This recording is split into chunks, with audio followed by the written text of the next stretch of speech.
Shalom Aleichem and welcome to Machan Le'era Online Smicha. We're sitting in the Sukkah. Sukkah is titled in davening, it's titled Zman Simchasenu. And obviously there's no greater Simcha than sharing a thought in Torah. Kudei Hashem Yisharim Mesamchei Lev. And that's on top of the fact that on Sukkot there's the greatest Simcha because everything you do in Sukkot is all about unity. You connect the four different species of the lulov, hadassim, aravis, and the esrig, all different sorts of people together. We sit in the sukkah. The sukkah encompasses any type of person can walk into the sukkah. So you have the combination of the achdus, the unity of Klal Yisrael, plus the Dvar Torah which creates simcha. There's no greater possibility of simcha than that. So I want to share with you a short thought. Maybe not so short. And the Rebbe wanted you should have a kinnis Torah during the Chalamoid seasons and during the Yom Tov season. So I want to share with you a thought. When the Rebbe collected the minhagim, what are minhagei Chabad, and the Rebbe was inserted originally in the back of the Sefer Maimarim from the Frierdiker Rebbe, section by section. Eventually, a lot of it became part of Sefer Minhagei Chabad. So the Rebbe writes the different minhagim that we have of how do we tie the lulav. So the Rebbe says that on the lulav we have two rings. Let me show you right over here. I have a lulav here. On the lulav itself we put two rings, and the two rings try to be mostly covered. And our minig is on the hadassim and the aravis towards the bottom we have three more rings. And I'm going to discuss the reasoning for this, and possibly the numbers of 3 and 2 will be left with a little confusing questions. But what are the purpose? What is the mission of these rings? Why are they there? Just to get some sort of clarity. Okay, first of all, we know that there are daled minim, 1 esrig, preferably 3 hadassim, 2 aravis, and 1 lulav. And for this, for each one of these things, we have a limit to prove why we have that number. And the minhag Chabad is to be marba b'hadassim. Why specifically hadassim, and how much to be marba? That's a different talk. But once you put together and you have the daled minim, there is a separate mitzvah. When the Alter Rebbe refers to this as a mitzvah min mufchar, in Siman Tov Reish Nun Aleph, Hilchos Lulav, after you went through all the halachas of what is a kosher esrig, what is a kosher lulav, what is a kosher, then it says, okay, so you have them all together, you have them. Halachically, you could just hold them in your hand loose and make the bracha and do whatever nanun you want, and you did the mitzvah. Where did this come about, and what's the reason behind to tie them together? So the Alter Rebbe in Siman Tov Reish Nun Aleph Siv Beis says, mitzvah min mufchar, it is a special mitzvah, leged halulav v'hadas v'arava b'aguda achas. Even though you could hold them loose, it doesn't say anywhere specifically they have to be tied together. Nevertheless, there's a mitzvah min mufchar to tie the hadassim, aravis, and lulav together. What's the mitzvah min mufchar? Mishum noi, because it makes it more beautiful. It makes it more put together nicely. Shemnemar, because the pasuk says Zeh keli vanveyu. We know the famous pasuk that it's in Az Yashir. This is my God, and I will glorify Him. I will beautify Him. Hisna lefanav b'mitzvahs, that when we do a mitzvah, we do it in a beautiful manner, and this is the sole purpose of why we put the rings on the hadassim, on the aravis together with the lulav, just to make it look nice. That's it, and that is the rings that covers the hadassim, aravis, and lulav. Then the Alter Rebbe says, once you're going to do this, you're going to run into 2 halachic problems. What are you going to use to make the rings? That might be a question of chatzitza. Why a chatzitza? Because when you're making a bracha, you're tilas lulav, or the daled minim, you have to hold the daled minim in your hand. If there's anything that's not part of the daled minim, that might even be a chatzitza for the mitzvah. So much so, in Poskim it's discussed if it's a very cold day and you're wearing gloves, do you have to take off the gloves when you make the bracha, because the glove might be a chatzitza. Then he goes on to Sif Gimel to discuss what you should use, and that's the reason why the minig is we actually use some of the branches of the lulav itself. So because it's part of the lulav branch, the ring does not become a chatzitza. So by holding it, you're holding the actual lulav. Okay? That is the ring on the hadassim, on the aravis, the lulav together. But he doesn't say how many. He says just tie it together. So if you want to make it look nice, take one ring, tie them all together, and then a much more beautiful the way than having them all loose. Incidentally, if you think into it, this could be also the reason why Minik Chabad is we don't use the kneitach, I think they're called the kneishlach, those sockets. They're separate. They're not tied down so tight together as it is with the rings. Then the Alter Rebbe says, okay, let me teach you how to make the ring. What's so difficult how to tighten them together? Just circle a piece of lulav. No, says the Alter Rebbe, yesh noegim, there's a custom that of some people that they take a ringel and they circle around the hadassim, the aravis, and the lulav. They circle around, and the two ends of the ringo, they stick in. You have two ends. They stick into the circle. That's how they tighten it. The yesh machmirim. This is in Tafresh Nun Aleph, Sivov, and there are those that are machmir. I still don't know why he uses the word and the machmir. They don't just want to tighten it, leave it there loose. They actually tie a knot between the two ends of the one ringle. And tying the knot becomes a different problem. Why does it become a problem? Because once you make a knot or a double knot, then it's a shaila. It's obviously not allowed on Yom Tiv because that's a kasher shokayamba. So he says you have to be careful if a person didn't tie them together before Yom Tiv. You have to be careful if he's allowed to do this on Yom Tiv because he's making a knot. This is all about the ring that's surrounding. That's keeping together instead of having loose hadassim, loose aravis, and a lulav, just like the esrog, all them loose together in the hand to make it look nicer. You bundle them together, and for that, according to if you read the Shulchan Aruch, it would be enough one ring. All right. Then he goes on to see if Yud Aleph about another ring, another set of rings. He says, Noyagim, there's a minig that besides that one that we tie to make the hadassim and the aravis lulav together, there's other rings also. Which other rings? Noyagim masis belulav shalish agudis. On the lulav, we make 3 rings. Why the number 3?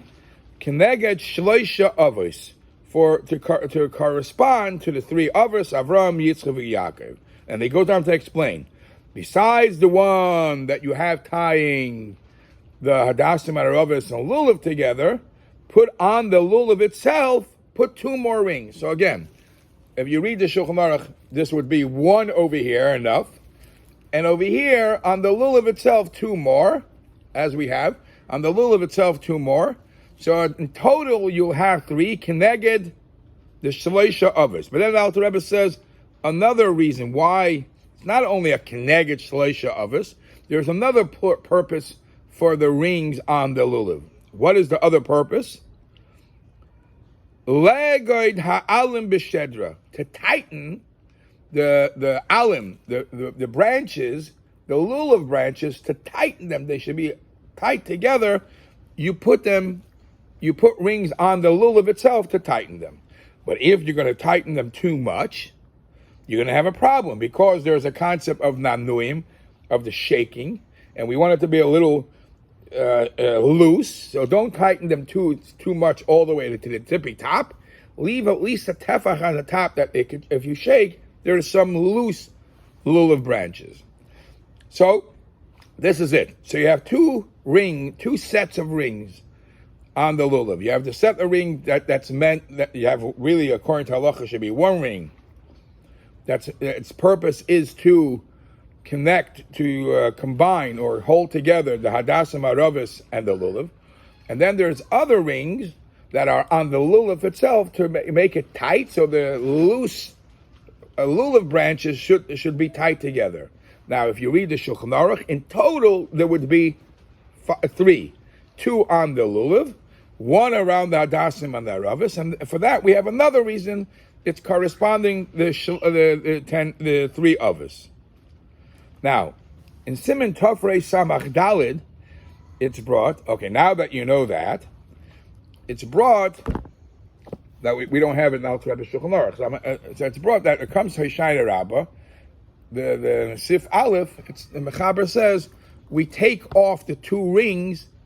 It doesn't say two. You take off the rings of the lulav, not the rings that are holding the Hadasim and Aravis together.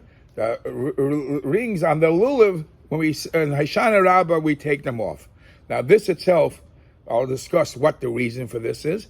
But when you take it off, it's different minhagim. Some minhagim have as early as the night of Hoshayna Rabbah. Hoshayna Rabbah enters, now you don't need those rings anymore. Others do in the morning when you go to the sukkah and you make a bracha on the Tilas Lulav. Before you do the bracha on the Tilas Lulav, you take it off. Others do it before Hallel. That's actually a minute Chabad is right in the morning when you made the bracha, it's still on. Before Hallel, you take off those rings. Okay, there's actually a minute to do it afterwards, but that's a very questionable minute. Let's first understand why in Hoshayna Rabbah. Now that we explained the reason, the purpose of these rings, why on Hoshayna Rabbah they don't have to be on. So it's all based on the Gemara and Sukkah. The Gemara and Sukkah, Daf Chavtes Amud Beis, brings a machlokes between the Chachamim and Rabbi Yehuda. The Chachamim say nifredu alav, if the branches of the lulav are separating, well, kosher. It doesn't have to be tight together. Rabbi Yehuda says, if they're separating, yagdenu umayla, tighten them, close them, tie them closed. So, according to Rabbi Yehuda, you have to tie them closed. Having loose palm branches is not good. According to Chachamim, it is good. Now, the Pirush Mishnayos Rambam says that even though Rabbi Yehuda said this in a case where nifredu alav, where the branches are separating, Rabbi Yehuda actually wanted that any lulav should be tied just in case. So what do? We know halachically, whenever there's a machlekes between the Chachamim and Rabbi Yehuda, the halacha is obviously like the Chachamim. So we wouldn't have to tie the lulav. But nevertheless, we do make Rabbi Yehuda happy, and we make the rings on the lulav so that just in case or whatever reason, all the lulav branches should be tied together. What's the makar for this? What's the reason for this? So it is because Rabbi Yehuda darshans, it says kapos tamarim. For lulav, it says kapos tamarim. That's referring to the lulav. Kapos means tied together. Okay, so why do we take it off Hoshayna Rabbah? So the Tur writes, Hoshayna Rabbah we take it off because kapos is written chaser vav. It's written chaf pei saf without the vav, to tell you that for 6 days the taka has to be kapos tamarim. The taka has to be tied together. When it comes to the 7th day, which is Hoshayna Rabbah, you don't need it anymore. You should show that the halacha is really like the Chachamim. I don't even need it from the beginning, but at least the last day, once you pass the 6th day, you don't need it anymore and let it be loose. Okay? That is what it says in the Tur. That is what it says in the earlier Rishonim. So when it comes to when the Shulchan Aruch says to release the rings on Hoshayna Rabbah, it doesn't make sense to release the rings that are around the Hadasim and Aravis. Those have a mission that you still have to keep. That's hisna lefanav b'mitzvahs, no mitzvah. The other ones, which you're only doing to make Rabbi Yehuda happy, so at this point we say, listen, I don't need it anymore, and and even niflu do olive is really kosher, and kapes only has to be done the first 6 days. Now the Bach in Tafrei Samach Dalid gives a reason why specifically on Hoshana Rabbah.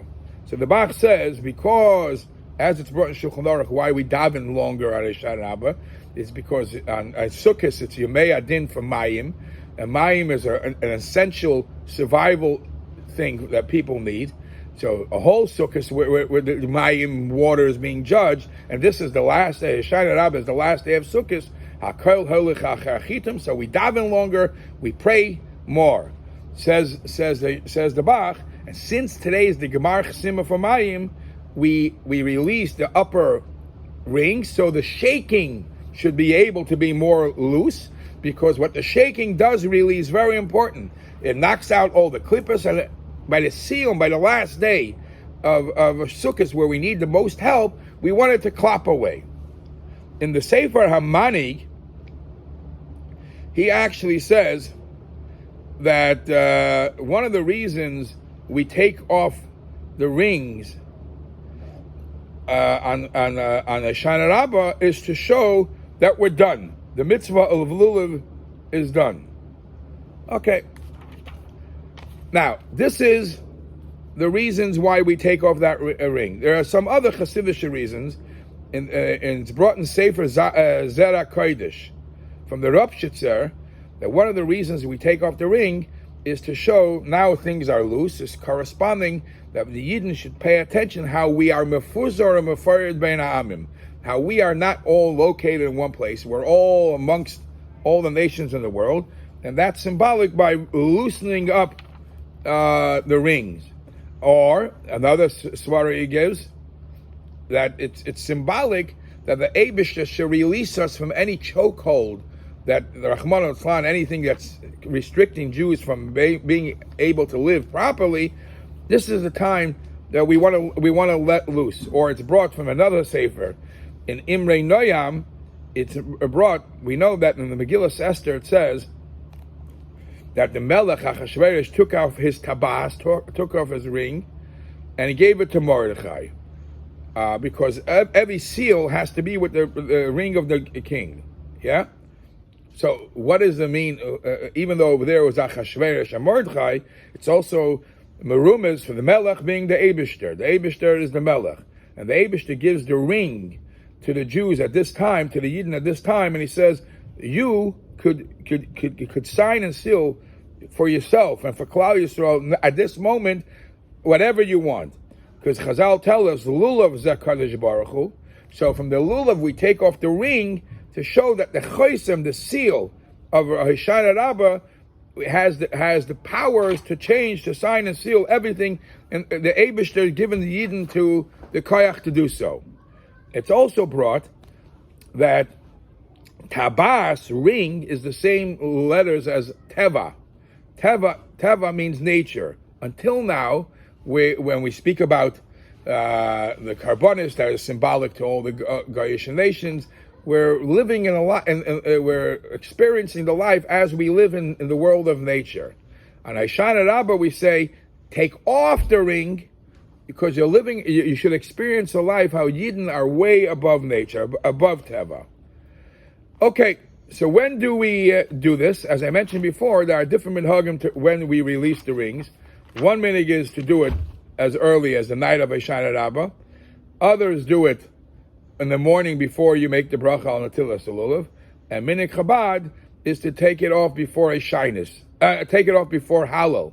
In Likutei Marich, it's actually mentioned that there are some that take it off before Hoshainas.